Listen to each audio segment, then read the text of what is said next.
हे all very good morning to all of you. तर आजच्या दिवसाची सुरुवात ना छान अशा माईच्या आजच्या नाश्त्याने झाली.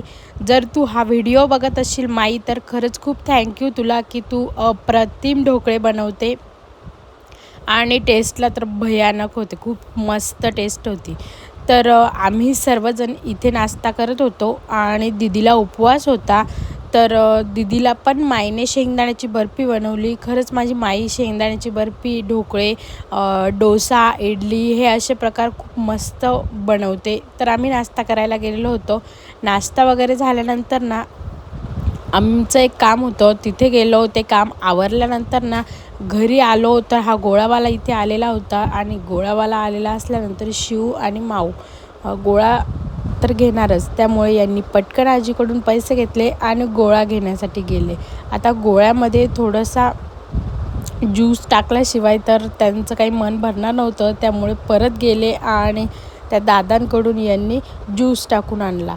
आता गोळा हे एन्जॉय करत होते आणि आम्हाला जायचं होतं उद्या नाशिकला, त्यामुळे आम्ही ती तयारी करत होतो. आता यांचा एन्जॉय वगैरे झाला. गोळा संध्याकाळच्या वेळेला आहे ना आमचं ठरलं होतं की बिर्याणी प्लॅन करायचा. तर आम्ही इथे बिर्याणी बनवायला घेतली आणि चिकन मॅरिनेट करून वगैरे ठेवलं आणि मस्त असं बिर्याणी बनवली आणि आज बिर्याणी एन्जॉय केली. हे झाल्यानंतर ना उद्या सकाळी आम्हाला निघायचं होतं नाशिकसाठी. तर बाकीचं सर्व आवरून घेतलं आणि नाशिकला जायला निघालो. सकाळी नाशिकला आलो आणि एवढं जास्त ऊन होतं ना इकडे, तर असं काहीसं वातावरण होतं.